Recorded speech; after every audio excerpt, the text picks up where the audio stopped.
Welcome to New Possibilities. I speak truth to power without fear. So I'm going to wait for a few people to tune in before I get started. And while we wait, I want to encourage people to follow me on Twitter at New Pos Blog. And also I want to encourage you to follow me on Facebook at New Possibilities. A lot of times I post content on social media before I get to YouTube. So I encourage you to follow those two accounts, Facebook and Twitter, so you can maintain connections with the information that I'm providing ahead of time as well. So I encourage you all to follow me again on Twitter and on Facebook. So I'm going to wait a little bit longer and then we'll get right into it. And while we wait, I just want to let you all know what kind of inspired me to do this particular video. Today I was watching Fly Nubian Queens, and they were talking about Michelle Obama's speech.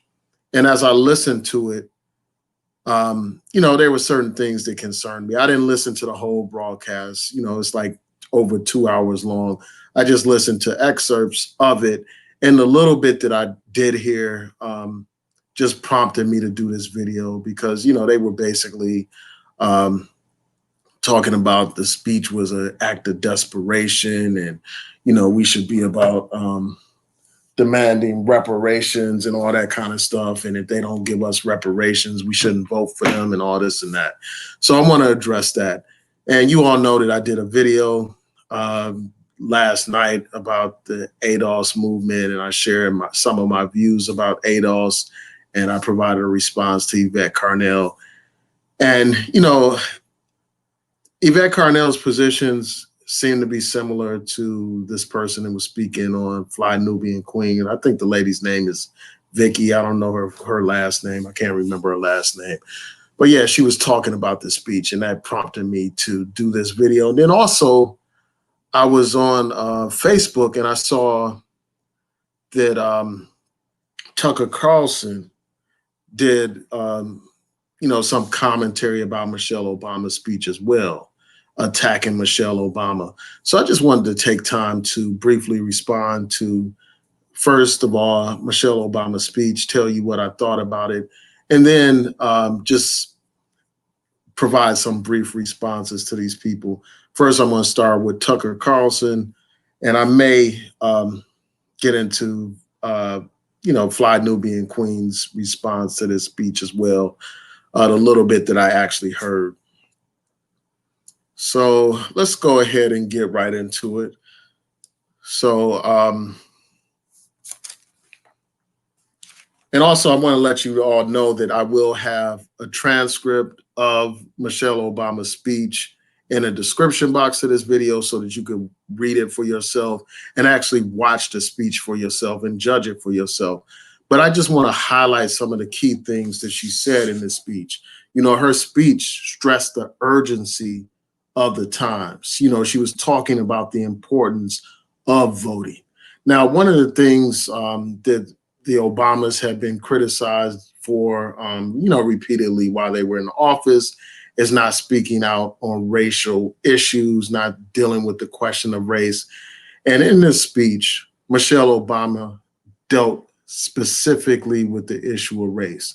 She talked about what happened to George Floyd and Breonna Taylor. She talked about police brutality. She talked about all the demonstrations that are taking place around the country demanding fundamental change in society.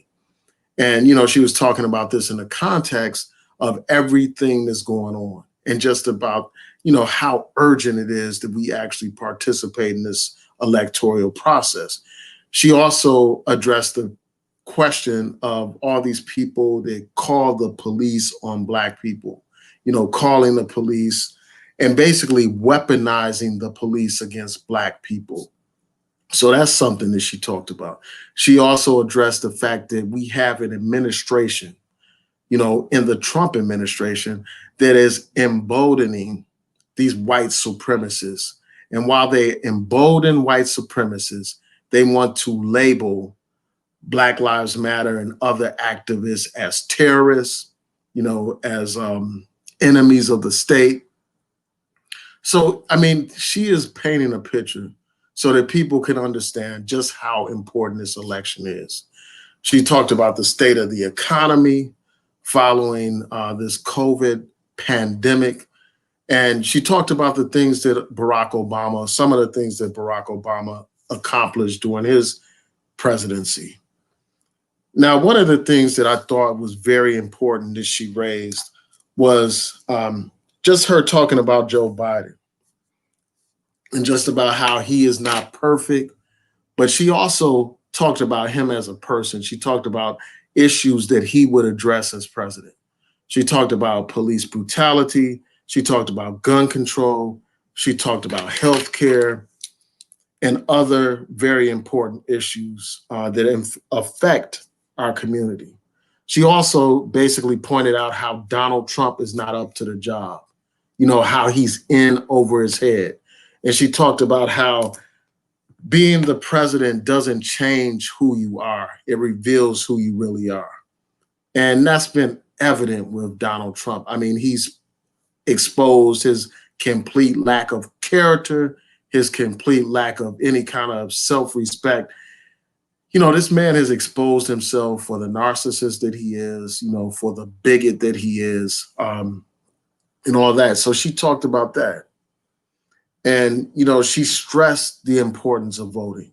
She talked about how now is not the time for people to withhold their vote. And I just want to get into that real quick. I think that was a very important point, with everything that's at stake here in this election. The last thing that anybody needs to do is sit this election out or decide to vote for some candidate that has no chance of becoming president. Voting for some third party candidate, for instance, that has no chance of winning just for the sake of making some kind of statement. I think that that's like really irresponsible given the fact that this election can be very close. A lot of people assumed, for instance, during the last election that Hillary Clinton had the election on lock. So they didn't take it as seriously. They didn't take Donald Trump as seriously. They thought he was a joke. And look what happened. He got elected.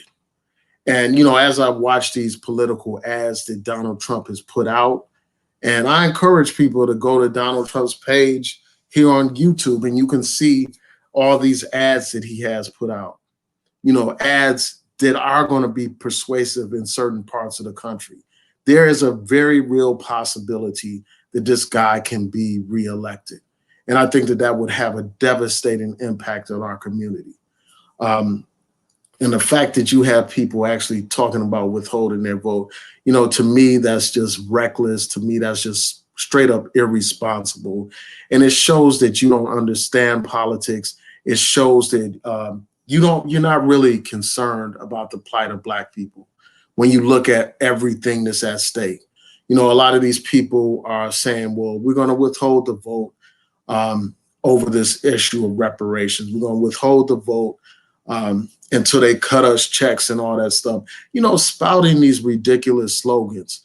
Nobody's cutting you any checks anytime soon. So, I just think that people are living in fantasy island with a lot of these things that they're talking about.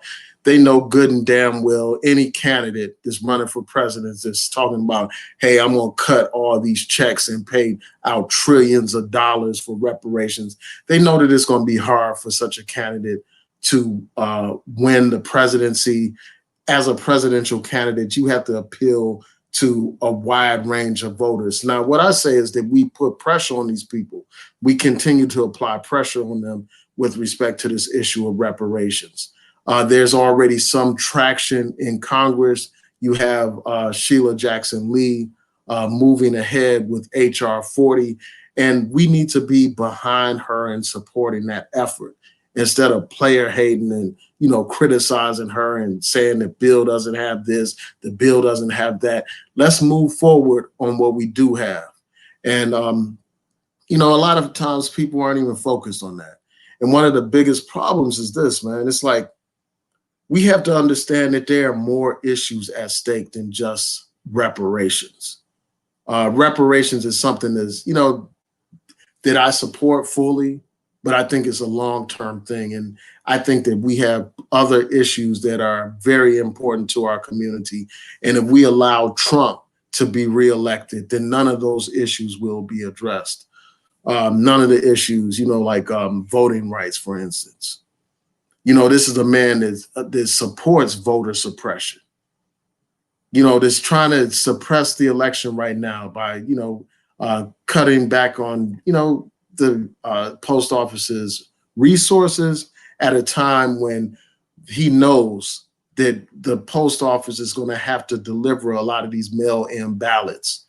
And by cutting back on the resources to the post office, we know that that's going to have a devastating impact on this election.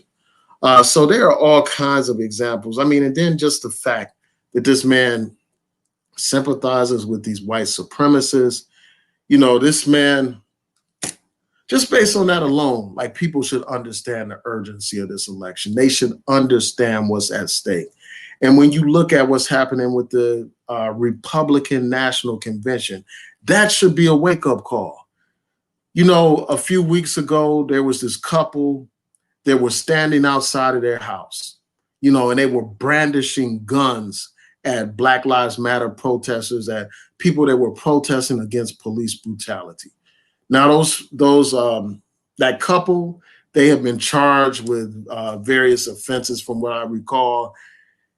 And now what the Republican Party is doing is they are celebrating that couple. They are going to have them speak at the Republican National Convention. Here's a couple that pointed guns at peaceful protesters protesting against police brutality. And yet the Republican Party thinks it's appropriate to have those people speak at their convention. That should tell you everything that you need to know about the Republican Party. That should tell you everything you need to know about what is at stake in this election. Donald Trump has made it clear that he sees these protesters as terrorists and hate mongers and all that kind of stuff, when they are simply protesting against police brutality and racism and, racial profiling and stuff. But he sees them as troublemakers. He sees them as, a problem. But yet you had these people encouraging you to sit on the fence, or encouraging you to sit this election out, or to withhold your vote, or not to vote up ballot. And to me, that's preposterous when you look at what's at stake. Shout out to Bella Gino. Thanks for your donation. You say they know they're not getting checks. They just love being trolls. Look at how hard they're fighting over a one-time $600 stimulus check for working folks. Yeah, I just think that a lot of the things that they're saying is just unrealistic, and it's going to hurt us, Black people, in the short run. It's going to hurt us in the long run too. Because I've said this over and over again. These elections matter. The president is going to appoint court, justices on all these federal courts. The president is going to appoint heads of these government agencies. And if he remains in power, we're going to have the same messed up Justice Department that we have right now that doesn't give a damn about police brutality. We're going to have the same messed up Department of Education that's trying to take away funds from public schools. If we continue with things as they are, we will have the same messed up head of the Housing and Urban Development Department. Trying to get rid of housing assistance, trying to relax on housing discrimination enforcement laws and all that kind of stuff.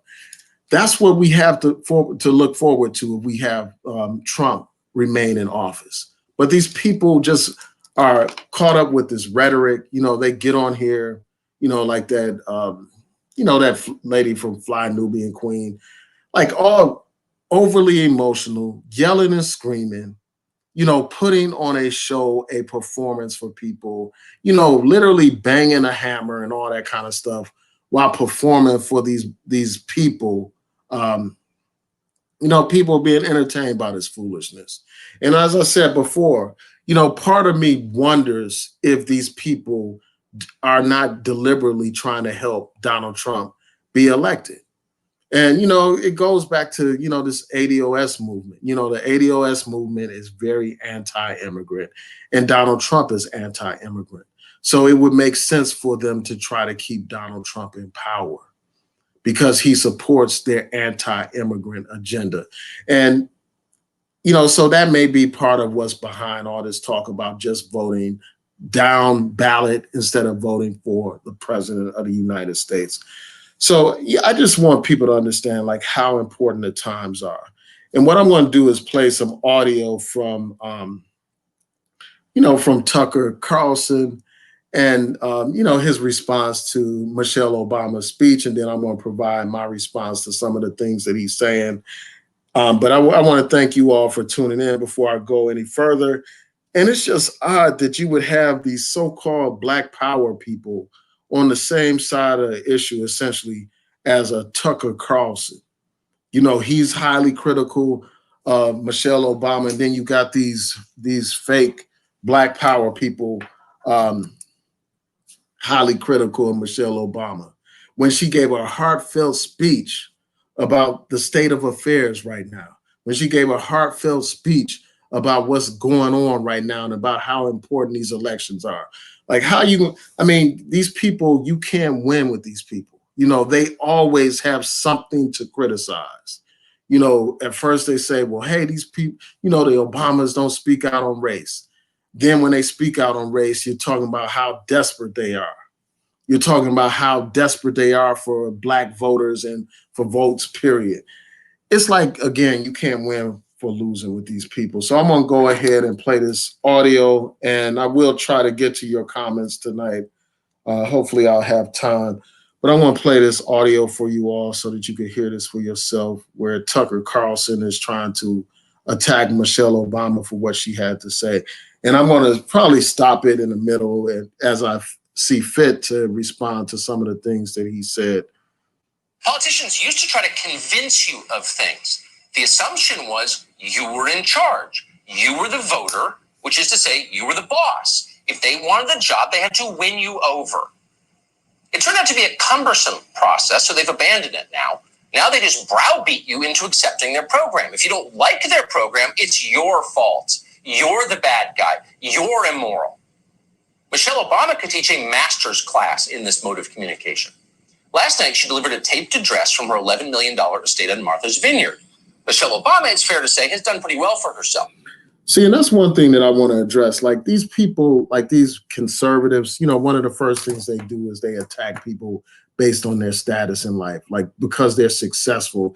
It's like these people have, you know, they're jealous of the success of people like Oprah Winfrey and Michelle Obama and Barack Obama, because they've been able to obtain some kind of success, you know, not only success in whatever, you know, in their field, but they're financially successful. And what these people do, these people like Tucker Carlson, is that they try to attack their credibility based on their success in life, as if to say, well, because you have this success in life, you can't even speak on certain issues. You can't be talking about injustice in America simply because you have a certain status. And all that is an ad hominem attack. And an ad hominem attack is when you attack a person instead of, you know, rebutting the arguments that they are actually making. And that's what they're trying to do. Like he's trying to lay the groundwork by saying, well, oh, she's living in this $11 million house and all that kind of stuff. And that's completely irrelevant to the points that she's making. Just because she lives in a, you know, in a mansion or whatever, or makes a certain amount of money, that doesn't automatically disqualify her from speaking about issues that impact Black communities. That doesn't disqualify her from speaking about police brutality and racism in this society. Because we know that people, regardless of their station in life, they can be rich, they can be famous, and they can still be subjected to racism. They can still be subjected to racial profiling and police brutality. So her wealth is completely irrelevant. But this is what they do to try to undermine anything that she's saying. Like he's basically saying, well, hey, she's all wealthy. How is she complaining about racism in America and stuff like that? When it's not even just about her as an individual. These people that have acquired this status, like Michelle Obama or Oprah Winfrey or any other famous rich Black person, they are an anomaly. They represent a small minority within a minority. They don't represent, just in terms of their status, the majority of Black people by any stretch of the imagination. The majority of Black people don't live like that. The majority of Black people are subjected to institutionalized racism. And no matter how many times this guy is talking about how wealthy, the Obamas are, that doesn't change the fact that most Black people have been subjected to various forms of institutionalized racism in this society. Whether that's, the criminal justice system, or if it's, the failing schools in Black communities, or it's the healthcare disparities.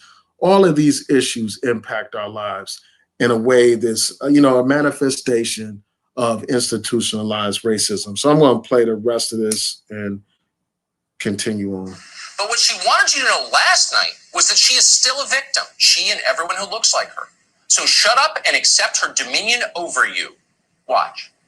And here at home, as George Floyd, Breonna Taylor, and a never-ending list of innocent people of color continue to be murdered, stating the simple fact that a Black life matters is still met with derision. Yeah, so first of all, she wasn't talking about herself as an individual. She's talking about the collective being victims of racism. And, so he's going to say some other things in response to what she's talking about. But I'm glad that she spoke out about this racism, spoke out about the idea that Black Lives Matters is controversial and is a cause for people to be outraged in this society. People are so outraged, that they go to the point where they try to paint over murals that have been dedicated to Black Lives Matter, to that slogan, or they try to deface, billboards, for instance. And I'm going to go into that in a minute. I'm going to show you this article about a Breonna Taylor billboard that was defaced recently. But she's calling out this society, and for its racism, its complete disregard for Black lives. And you had this racist man, this racist white man on the racist Fox News network attacking this sister. And it's just sad that some of these so-called Black radicals find themselves, in the same position as Tucker Carlson attacking this sister and, trying to essentially, whether they say it or not, whether they mean it or not, whether it's their intention or not, at the end of the day, a lot of these people have the same effect. They are literally operatives for Donald Trump, whether they want to admit it or not. When you suppress the Black vote or you encourage Black people to sit at home, all you are doing is helping Donald Trump suppress Black voters and helping Donald Trump get reelected. You are almost advocating for Donald Trump to the same extent as this guy, Tucker Carlson. So let's continue playing this. And from the nation's highest office. Now, we don't want to be too harsh about this. We're not lawyers, but we understand the constitutional limits of the First Amendment in this country is now defined. No shouting fire in a crowded theater, no criticizing Michelle Obama. We know that. So we're going to say this as gently as possible, meaning absolutely no disrespect and, of course, being certain to pronounce everyone's name correctly. But what you just heard was a total and complete crock. A never-ending list of innocent people of color continue to be murdered? That's what Michelle Obama told us. Well, no. So far this year, there have been a total of 8 unarmed black men killed by police in this country. Now, he says that there have been a total of 8. Like, first of all, he doesn't cite his sources at all. I was looking online and I saw a report from the Washington Post. Like, there's this report that they keep running of people that are killed by the police.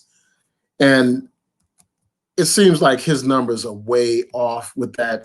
And her point about a never-ending list of black people being killed by these police is entirely valid, because we know that every other day we hear about another hashtag. We hear about another victim of police brutality. That's what we hear about. So it is never ending. Every other day you're hearing about somebody else. The first thing, recently we heard about Ahmaud Arbery. And then right after that, we heard about George Floyd. And then we were told about Breonna Taylor. And then shortly after that, we hear about Rayshard Brooks killed by the police. All these examples, it is never ending. As long as you have all these black people constantly being killed by police and racist white vigilantes, it is a never ending list, regardless of what the hell this guy is talking about. This situation is serious, and we need to have somebody that's going to address these issues and speak to these issues. And I'm glad that Michelle Obama is using her voice to speak to these issues. So what I'll do is I'm not going to do it right now, but I'll pull up an article that, with the report citing how many people have been victims of police brutality this year to rebut this point that this guy is making. We know that Fox News is an outlet of misinformation when it comes to black people. We know that they regularly downplay police brutality. They regularly defend the racist pig police that kill our people on a regular basis. That's what Fox News does. And it's just a shame that you have a situation where these quote unquote pro-black people are basically in the same camp with him, attacking Michelle Obama, doing what they can to really, whether they will admit it or not, or whether they are consciously aware of it or not. In fact, they're helping Donald Trump get reelected. And, when you call that out, they just try to dismiss it. They try to dismiss it and they try to say you're fear mongering and all that kind of stuff. It just seems to me, if you care about the plight of black people, the last thing in the world that you would want to do is help re-elect a white supremacist. And that person is Donald Trump. That's what he is. Never-ending list, 8. Last year, there was a total of 14. So what Michelle Obama just told you is a total lie, a calculated lie, a lie designed to make America more fearful, more angry, more divided, and thereby help her candidate win. That's what Michelle Obama just did. But pretty much no one pointed out last night they were too afraid to. Because as Michelle Obama made very clear, if you disagree with... Again, like his numbers, he's not citing any kind of sources for those numbers. Those numbers are ridiculous. Those numbers are not accurate. And again, I will post a report when I get a chance to, proving that he's wrong on these numbers. She says you are a bigot. Donald Trump is the wrong president for our country. He has had more than enough time to prove that he can do the job, but he is clearly in over his head. Now, I understand that my message won't be heard by some people. We live in a nation that is deeply divided, and I am a Black woman speaking at the Democratic Convention. But enough of you know me by now. You know that I tell you exactly what I'm feeling. You know I hate politics, but you also know that I care about this nation. I understand that my message won't be heard by some people, Michelle Obama declared. Why won't they hear her message? Well, because they're bad people. That's why. Half the country is evil. They hate me for my race, says the woman whose husband was elected by that very same country twice in a row, hence allowing her to buy an $11 million spread on Martha. Yeah, so so I want to respond to that. Like, the fact of the matter is there are people that will automatically dismiss what she's saying. First of all, based on the fact that she's a Democrat, and then even more importantly, because she's a Black woman speaking, at the Democratic National Convention. That's just a fact. I mean, have we forgotten how the first family was treated when they were in the White House? Have we forgotten about them depicting Barack Obama as an Arab terrorist and Michelle Obama as some Black radical with a afro like Angela Davis?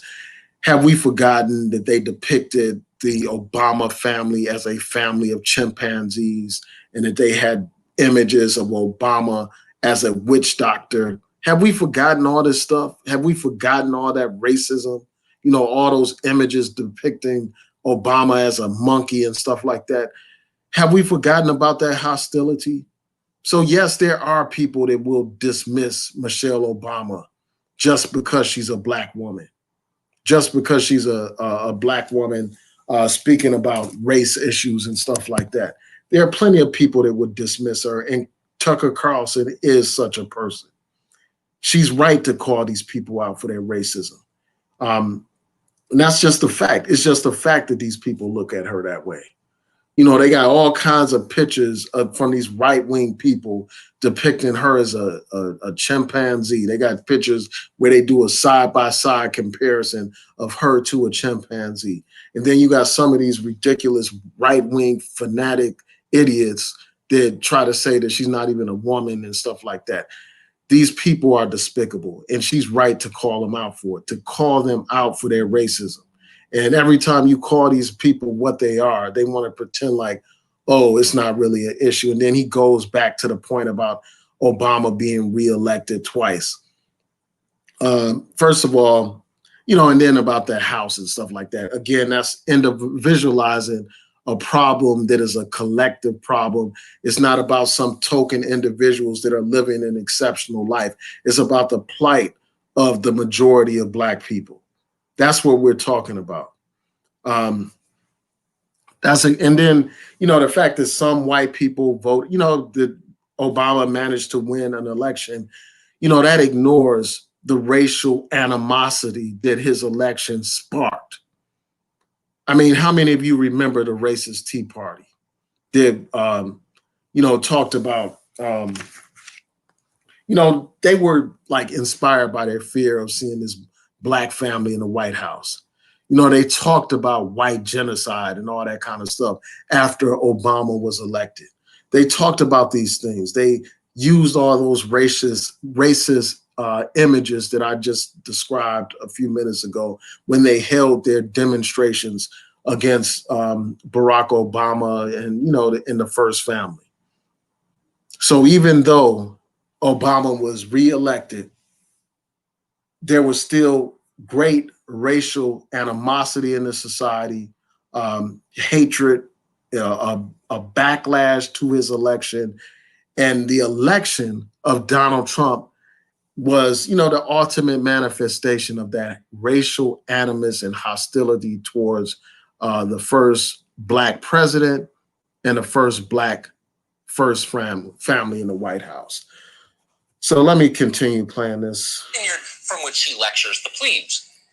And by the way, if Michelle Obama, quote, hates politics so much, why is she giving a political speech at a political convention? Isn't there anything else to do on Martha's Vineyard in the summer? You'd think someone on television might have asked that. It's a pretty obvious question. But no, Michelle Obama was talking, so they were too thrilled to think clearly. Michelle Obama was riveting one of the... Yeah, so I'll stop right there. Basically the rest of it is him player hating on the fact that she's received all this praise for her speech and all that kind of stuff. So there's nothing more to say about that. But what I'm going to do is I'm going to try to go to this audio that from this Fly Nubian Queen channel. And, they're connected with, Boyce Watkins. And we know that Boyce Watkins is apolitical. Like, he doesn't really care about electoral politics. And he leans to the right. He leans to moderate and, right leaning. He's a a black capitalist, you know, so that's not surprising. So let me try to pull this up, and I'm going to just play a couple of excerpts from her, you know, from this podcast. Just bear with me 1 second.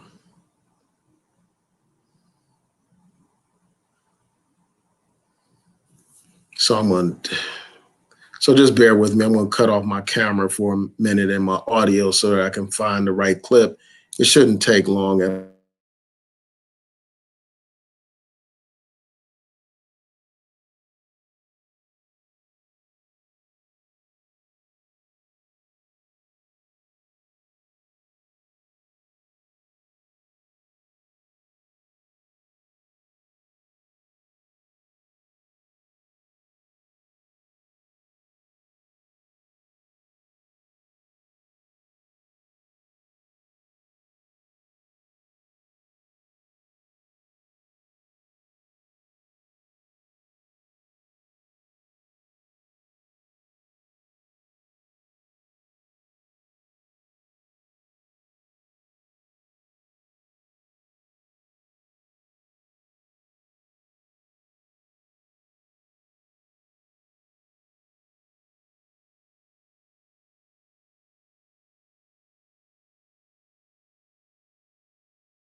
Okay, so I'm going to play a couple of little excerpts. I'm going to bounce around in this video. It's like 2 hours long, so I'm only going to do like a couple of little quick excerpts from this video. You know, I just don't have the time to watch 2 hours of nonsense. You know, like, I mean, not to be so blunt, but that's basically what it is. But I'm just going to play a couple of little excerpts from this and, you know, share my thoughts.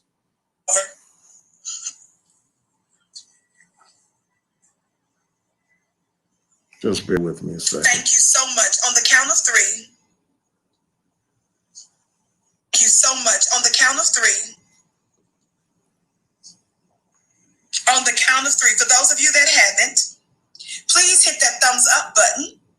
Million votes in TV.com. But Black people to save, y'all watch this.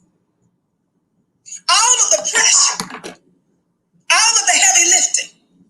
Why we can't breathe, why we're being murdered and poisoned, and our music is being weaponized, our air is being weaponized, our food is being weaponized, our families are being destroyed. They're making mischief against us in Wall Street. They're making mischief, you know, against us on Main Street. They're making mischief against us with the prison industrial complex. They're making mischief with us in media and arts and entertainment and everything else and all other areas of people activity. Why we are dying and being destroyed and oppressed in every imaginable way, they still want us, who are 500-year victims of American white supremacy. They still want us to watch this save America from herself. Oh, America, you got a heck of a nerve. Now, I'm not going to say, you know, what some of my blessed brothers and sisters out there say when they tell you all to hold your own. I won't say that. I'm not going to say that. But America, you're going to have to hold your own Confederate flag. Somebody talk black to me. See, and I don't think that that's what, you know, Michelle Obama wasn't just, you know, saying, well, it's all dependent on Black people and, you know, we need to carry the burden and all that kind of stuff. You know, she was just laying out like very important issues that affect the Black community. Like the fact of the matter is, we are a part of this country, whether we want to be here or not. We are impacted by the policies that the president enforces.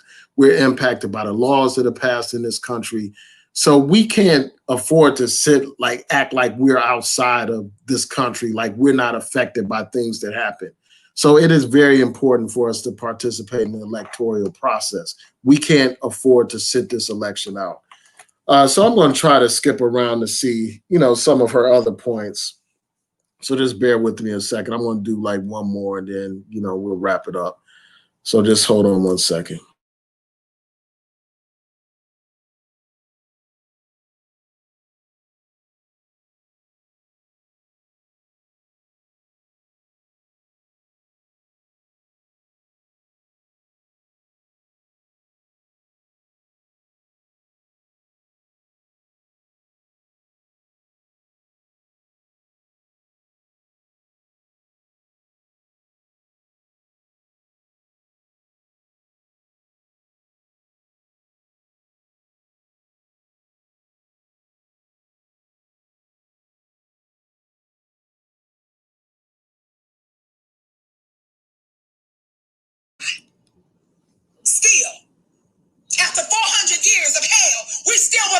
back to Egypt.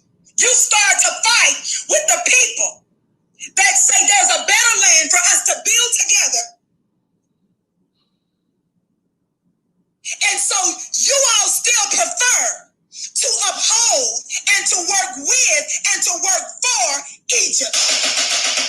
What does God have to say about some of you that are telling us to vote or die and to vote like your life depended on it? I'm going to show you where some of you all are and let me prophesy your destiny. Can I do that today? If you don't know about the Vicky Show, baby, this is not the Rachel Maddow Show. This is not MSNBC. Yeah, so she's like preaching, like talking about, I guess she's alluding to like separatism and stuff like that. I mean, the fact of the matter is millions upon millions of Black people are not going anywhere anytime soon. I mean, I just wonder why these people put out here these pipe dreams, these ridiculous suggestions. The fact of the matter is we're not going anywhere anytime soon. Most African Americans are not going on some mass exodus out of America anytime soon. So as long as we live here, we need to be a part of the process that decides what kind of laws we're going to have, that decides how the resources are going to be allocated.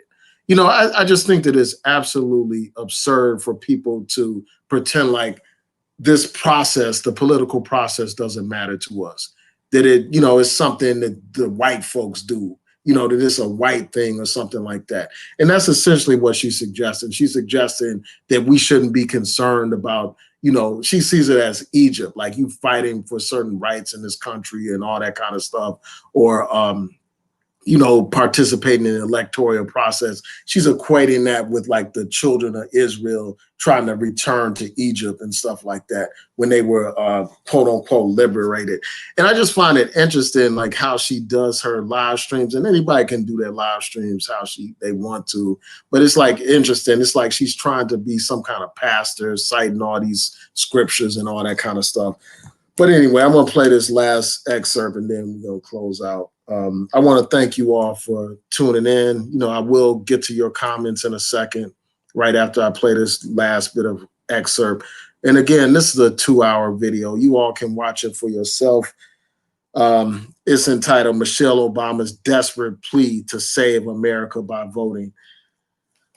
I mean, just that title alone is, it's just so, such, filled with such hyperbole. You know what I'm saying? But anyway, let me just go ahead and play this last bit of audio. Stop, Laura Ingram. This is not Chris Cuomo. It's not Don Lennon. Watch this. Thumbs up. Keep liking and sharing. Thumbs up, family. As you come in, we ask that you do that because it helps to draw the folk into the broadcast. And how many of you all know it's our responsibility with alternative media to elevate the Black voice? Watch this. Let me prophesy to some of you scared to death Negroes. We can do without you cowards. Your cowardice is cloaked, though. And let's vote and let's give these open white supremacists by the name of Joe Biden and Donald Trump another try. I mean, how is voting cowardice? I mean, that's just silly. I mean, I think that it's weak and cowardly not to participate in the process, to sit on the sidelines and let your enemy make the decisions as to who's going to be the president, as to who's going to be your senator, as to who's going to be your congressman or your mayor and all that kind of stuff. I just think that it's foolish. It is not cowardice to participate in the electoral process. It is intelligent. That's what our elders fought for. That's what our ancestors fought and died for. And we would be doing them a disservice and ourselves a disservice by not voting, by not trying to prevent a blatant and open white supremacist like Donald Trump from being reelected. And, I did a prior video where I explained like the differences between the Democratic Party and the Republican Party, Biden and Donald Trump. I mean, anybody that does any kind of objective comparison between those two can't say that they are the same. Nobody can say that they are equally as hostile to our interests. Nobody can say that when you got all this huge track record of racism coming from Donald Trump. Now, I'm not saying that Joe Biden is perfect. You all have seen my videos where I've criticized things that he has said and done and certain policies that he has supported. But overall, when you weigh them up against each other, there's simply no comparison between Donald Trump's record and Joe Biden's record.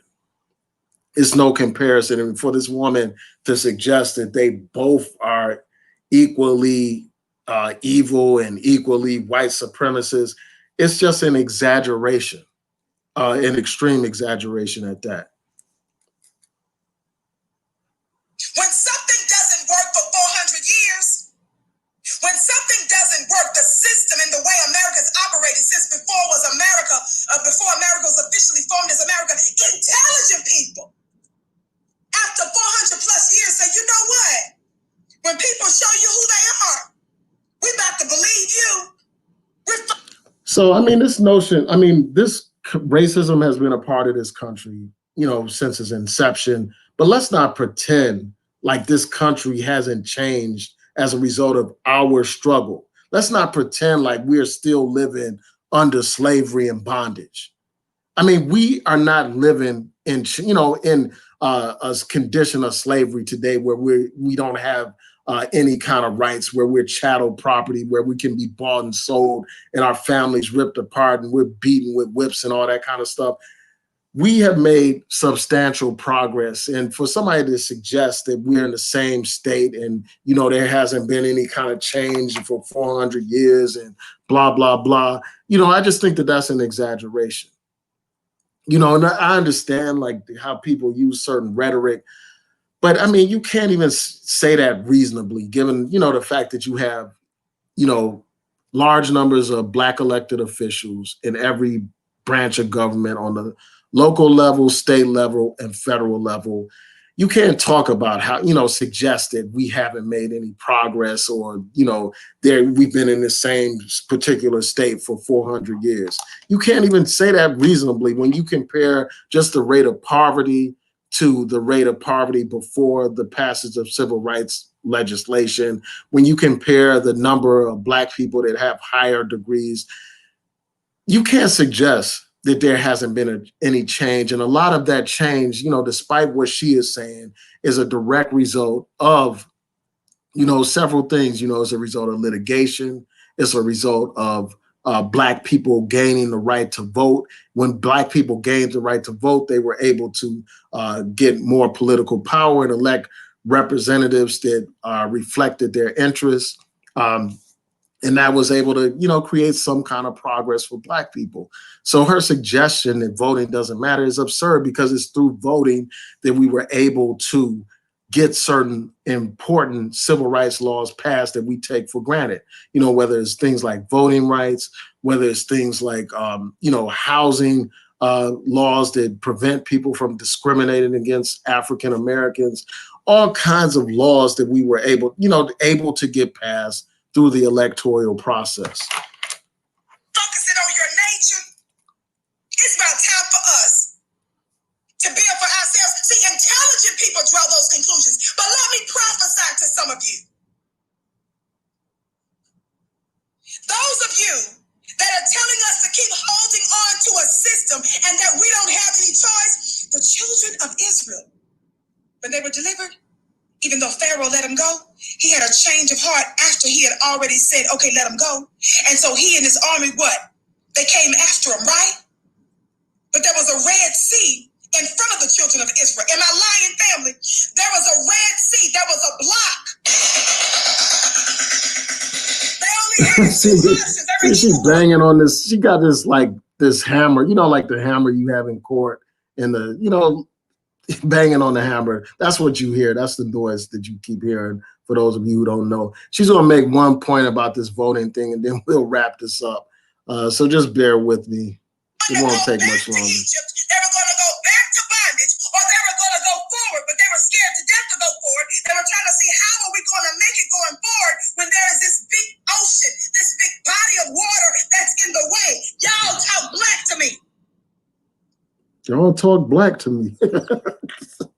This woman is so theatrical, man. The issue was their resolve to build a new world and to fight for their promised land. Watch this. So what happened? Those that were fighting against Moses and that were wanting to go back and just, they're scared to death. I think the Medicare is for the older people. He allowed them to get their surely hours. He allowed them to get their Medicaid, their Medicare. I think the Medicare is for the older. Okay, I'm not going to play anymore. Like, you get the idea. I encourage you all to check that out. Like, I'll post a link in the description box.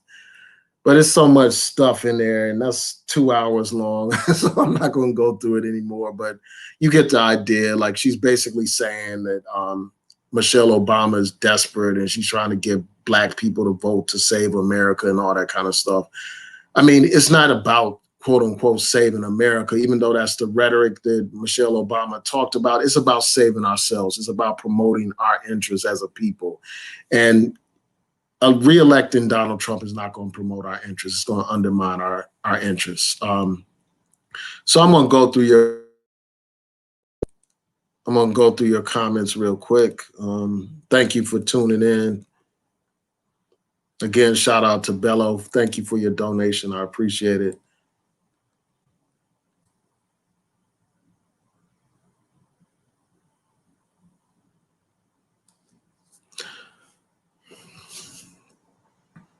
Yeah, so Elaine said, no matter what people say about Michelle, I can't help but feel pride in seeing a dark-skinned woman do so well.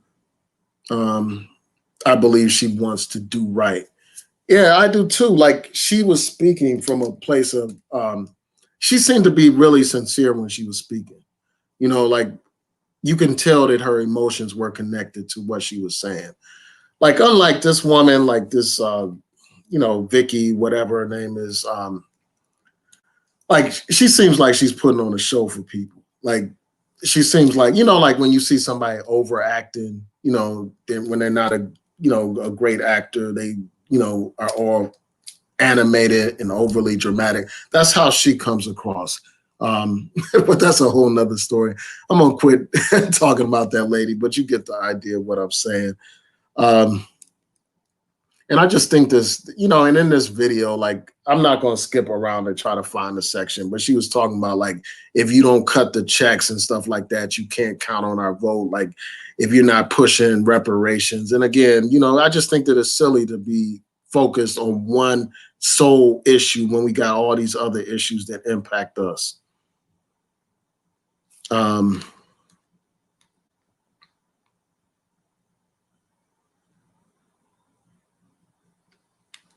Yeah, and I think this is a great point. So Renaissance Man said it doesn't make sense for reparations to be a presidential issue. Even if Joe Biden supported reparations, he can't enact it. Reparations must have broad support in Congress. Exactly. I mean, first of all, we know that the Republicans control the Senate, and it will be a challenge passing any kind of reparations law. And I think that what we need to do is be focused on Congress and the Senate. That's where a lot of our energy needs to go. But, you know, it would help if you have the president openly advocating for reparations. You know, these same people that are pushing Joe Biden on these reparations and all that kind of stuff, and all up in the face of Democratic candidates, I don't see them approach these Republicans like that. I don't see them trying to exert that same pressure on Republicans. Like, I don't see them, you know, pressuring Donald Trump to take some position on reparations. And to me, you know, that says a lot. You know, here you have somebody that's not even considering any of our issues in Donald Trump, compared to somebody that is influenced by Black people in the Republican Party. There are prominent Black people who have great influence. You know, people like Jim Clyburn of South Carolina, pressuring, you know, the president, you know, the presidential candidate to nominate a Black woman to the Supreme Court. You have people pressuring them to nominate a Black woman as vice president. Those things, and, you know, he wouldn't have selected a black person as his running mate if it wasn't for the pressure that we apply. And I think that we can do the same thing with reparations and other issues that are important to us. And, another thing is, like, people keep suggesting, as I said before, that they're not even considering our issues and they're just focusing on LGBT and immigrants and all that kind of stuff. If that were true, Joe Biden wouldn't even have a section on his website outlining his agenda for the Black community. So it's just like, we got to do our own research and stop buying into a lot of this hyperbole that a lot of these people put out here, these exaggerations that aren't connected to facts. Is that agenda that he put forth enough? Of course not. And we need to press him harder on these issues. And it's not just about the president, it's about your senators and your congressional representatives and all that. So before I forget, I'm going to continue with your comments, but I wanted to show you a couple of stories that I mentioned earlier. And the first one that I want to show you is this story about this couple. Now, I told you about this couple, this St. Louis couple that waved guns at Black Lives Matter protesters. As you can see here in this picture, it says that couple, the white St. Louis couple who attracted national attention for brandishing guns at Black Lives Matter protesters in June, will be in the spotlight next week. This time as speakers of the Republican National Convention. Now, this should tell you everything you need to know about the Republican Party. Here you had these racist white people pointing guns at Black protesters. This is who the Republican Party is embracing. But yet and still, you got people like this Fly Nubian Queen, pretending like these parties are the same, pretending like the Republicans and Democrats are essentially the same. So anyway, let me see if there's some more that I want to cite from this article. It says that there has been ongoing contact with the White House between this couple, in the White House.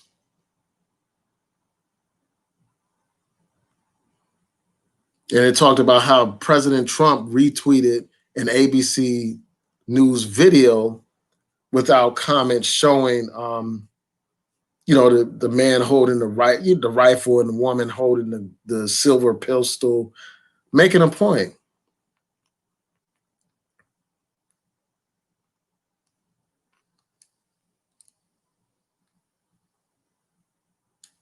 So again, this should tell you a lot about, the priorities of the Republican Party. And it talks about when, there was talk of charges being filed against this couple, several Republicans were against charges being brought. So after they were charged, you have this person, saying that this is an outrageous abuse of power. This is your Republican Party. This is the Republican Party that these quote unquote pro-Black people want to pretend like is the same as the Democrats.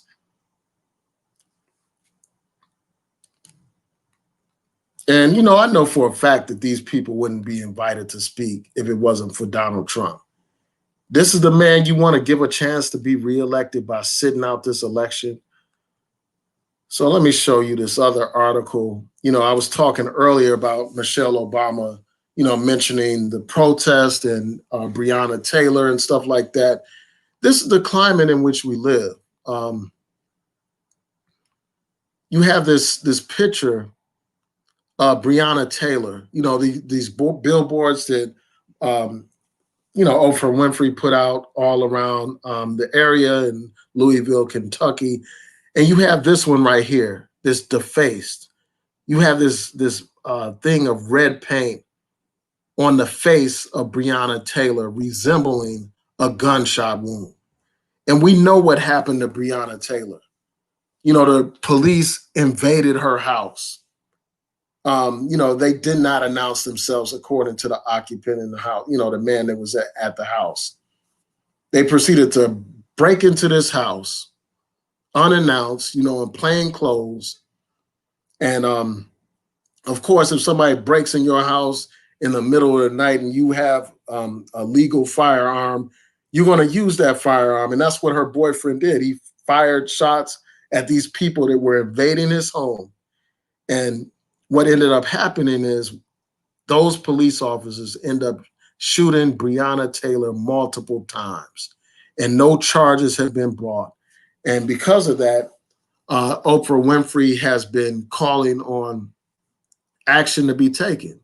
As this thing says, it says they demanded the police be arrested and charged for the killing of Breonna Taylor. And she's encouraging people to visit the website of this activist group there that has been protesting in Louisville, Kentucky, demanding justice for Breonna Taylor and her family. So this is the reaction of people. Like, you have a situation where a young Black woman was killed without justification by these punk police. And, you got this cowardly Trump supporting coon-ass prosecutor down there that doesn't have a heart to bring charges against these killers. And so people are standing up. And then you have the racist people deface this sign. This shows you the climate that we're living in, and I'm glad that Michelle Obama spoke to these issues. So again, I just have to commend her for having the courage to speak out on these issues and to raise these types of issues during this political season.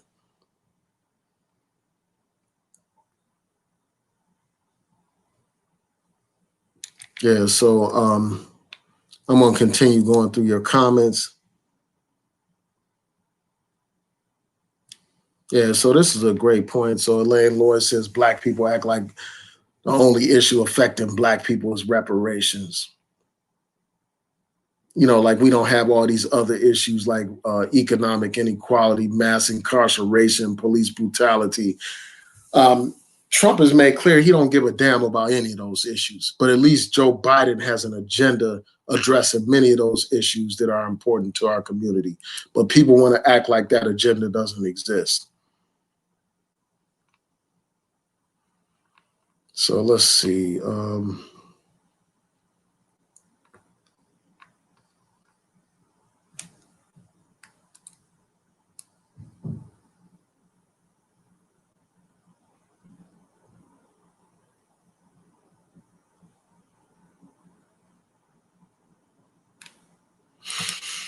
So this person said that the Obamas are only about their legacies and enrichment. What is your basis for saying that? I mean, Obama, as I've said before, the Obama administration did many great things that helped the Black community. And I'll just run through a few because I know these people are going to say they didn't do anything and blah, blah, blah. But they've done things that have benefited the Black community. For instance, helping to pass the Fair Sentencing Act, the act that reduced the sentencing disparity between crack and powder cocaine. And that's a disparity that was 100-to-1 disparity, helping to fuel mass incarceration of Black people. Also, they changed policies within the Justice Department to stop going towards mandatory minimums for nonviolent offenders. Obama freed many nonviolent offenders, granted them clemency. Also, the Justice Department investigated many police departments and entered consent decrees to reform these police departments. The Obama administration defended voting rights in the case of Shelby County versus Holder. The Obama administration defended affirmative action, a policy that helped many African Americans get a quality education and go to college and become professionals. The Obama administration, is responsible for the Brothers Keepers program, for passing an executive order on excellence in Black education. So, and the list goes on. I mean, there are many things that they have done. You know, the passage of healthcare greatly benefited Black communities who are disproportionately uninsured, you know, disproportionately not having the quality healthcare that they need. So, I mean, when people come here and say, you know, that Obama, basically suggesting that Obama is only about himself and personal enrichment, that's just not the case. I mean, the facts speak for themselves. The work speaks for itself.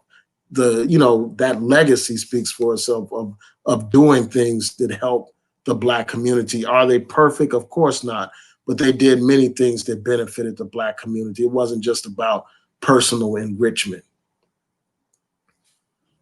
And these same people that are talking about personal enrichment, as Def Rocker is pointing out, they don't have nothing to say about people, you know, these fake pro-Black personalities on here getting rich by giving you the same video over and over again, you know, just remixing it, putting different people in the same old recycled stuff. They don't have no problem with that. They don't have no problem with a do nothing, know nothing race hustler selling them Ogun juice. They don't have no problem with that. You know, they think that's good leadership and stuff. But anyway, man, let me just continue on. But I want to thank y'all for tuning in. Yeah, I mean, they've been subjected to all kinds of racism. And, you know, that's a good point that you point out, Def Rocker, about that image of the White House and watermelons being outside of the White House because you had a Black family in the White House.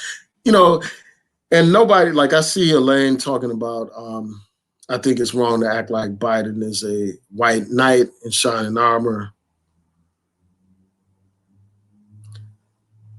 And, you know, he had certain policies, you know, like a prime example of that would be the crime bill and all that kind of stuff. The policies that were detrimental to Black communities. Like, nobody is suggesting that this guy is a knight in shining armor. Even Michelle Obama said he's not perfect. And this is not a candidate, you know, this is not a situation where we're trying to elect a god for this office or some knight in shining armor.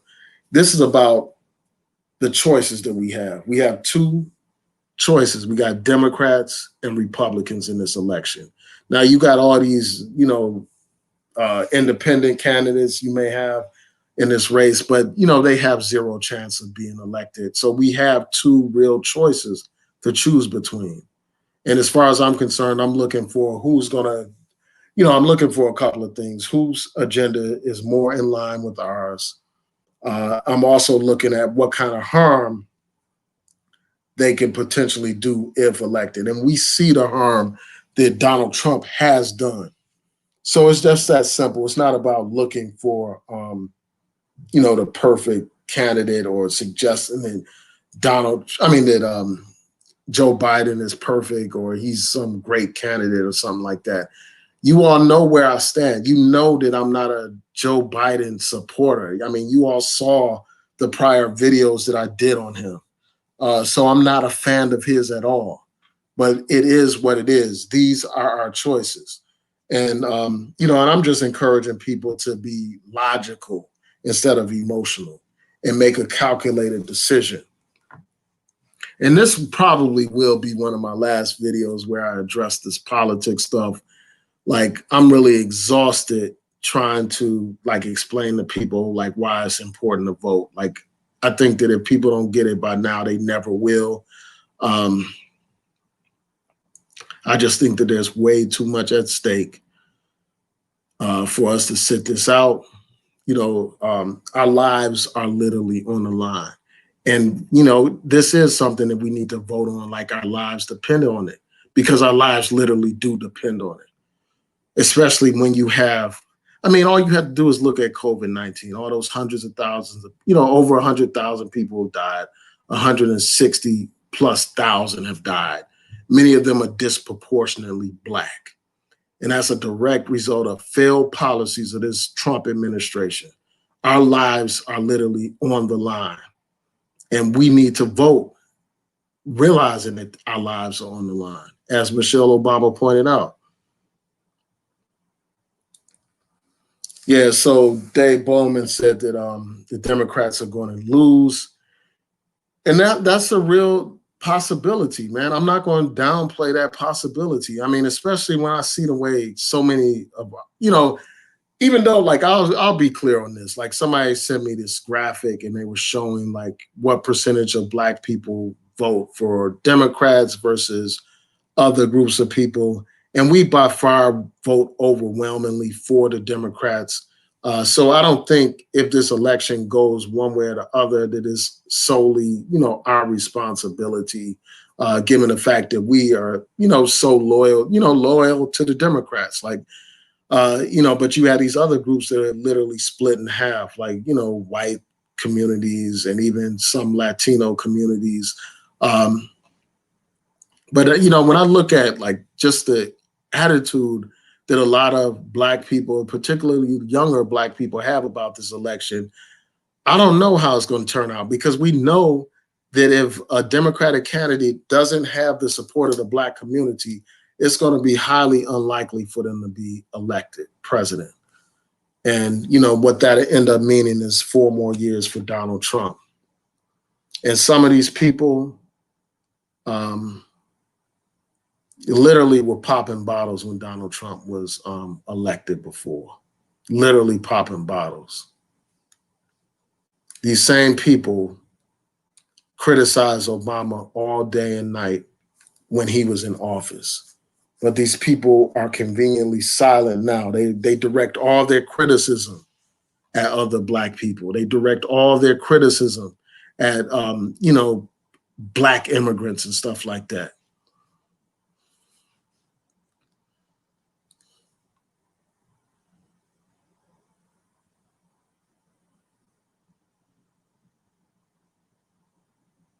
Yeah, so Dave Bowman said he's not going to vote at all.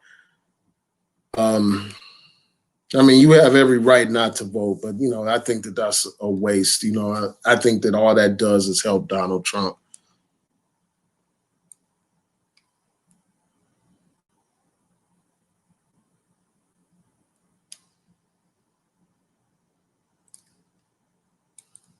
Okay, so let's see.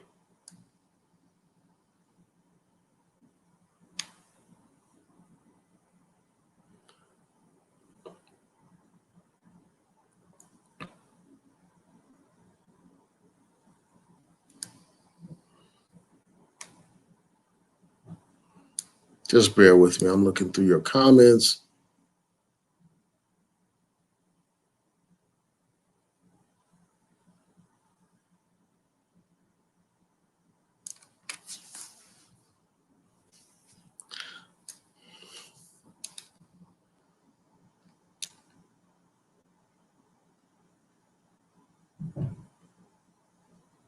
Just bear with me a second.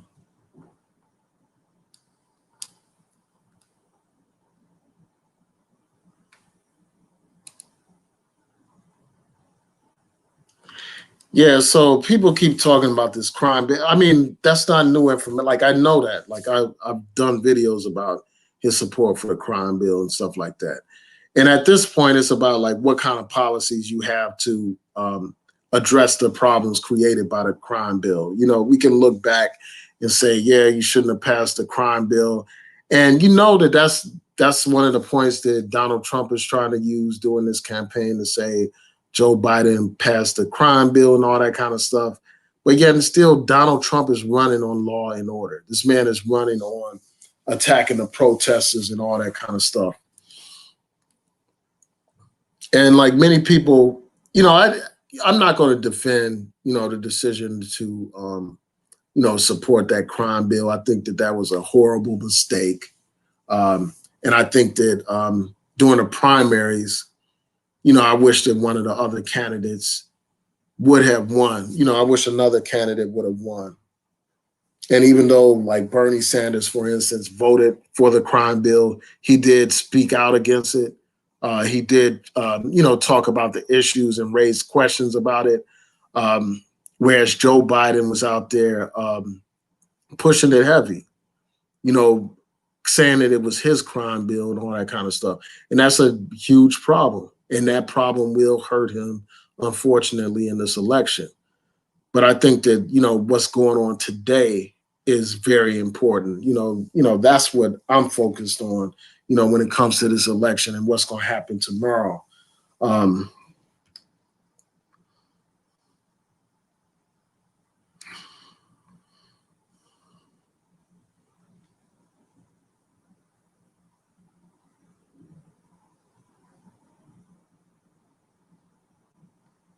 Yeah, and these people talking about carrying the water. I mean, I see Hollow Point talking about somebody's carrying the water for the Democrats, but who are you carrying the water for? I mean, a lot of these people, all they're doing is helping Donald Trump. You know, a man that talked about, you know, basically said that black people shouldn't be counting his money. You don't trust them counting his money. He suggested that black people were stupid. This is a man who refused to rent his apartments to black people, but this is the guy y'all want to pretend like he's on the same level as you know, that him and Joe Biden are one and the same. This is the man y'all want to sit out this election on and risk the chance that he'll be reelected.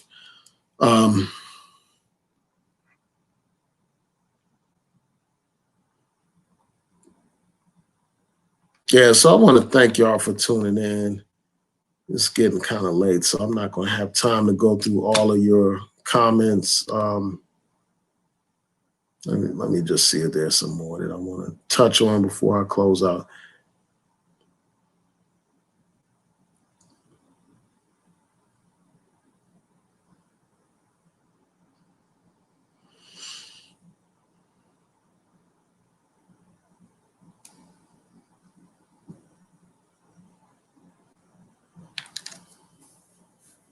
Yeah, so somebody said I'm using, this guy Hollow Point said I'm using scare tactics to keep somebody on a plantation. I mean, all you're doing is regurgitating Republican talking points. You know, that's what they, you know, that point about the Democratic plantation, that's nothing but talking points from these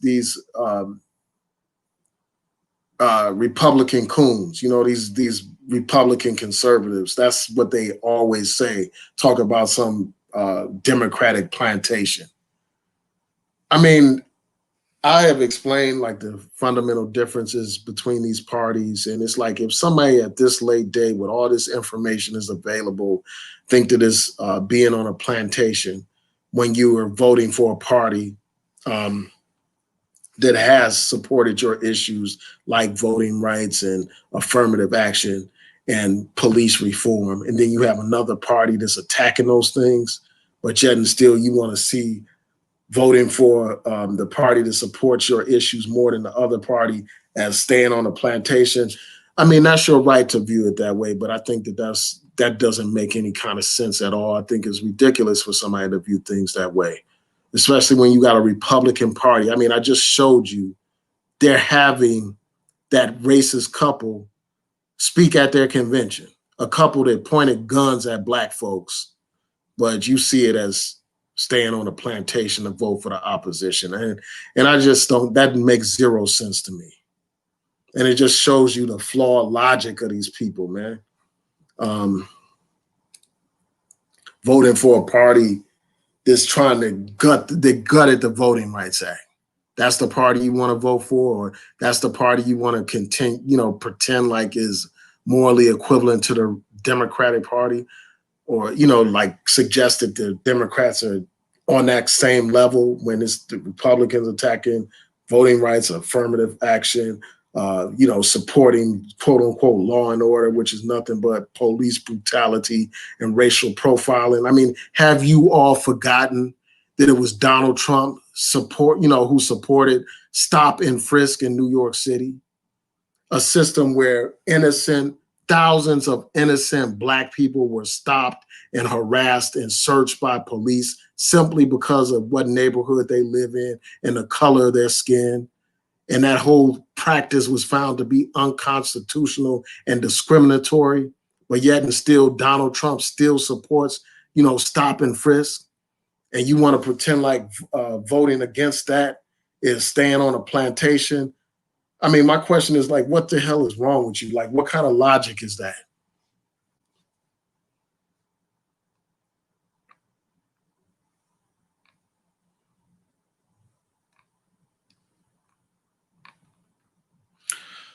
Yeah, so on that note, I'm going to say peace and blessings to each and every one of you. I want to thank you all for tuning in.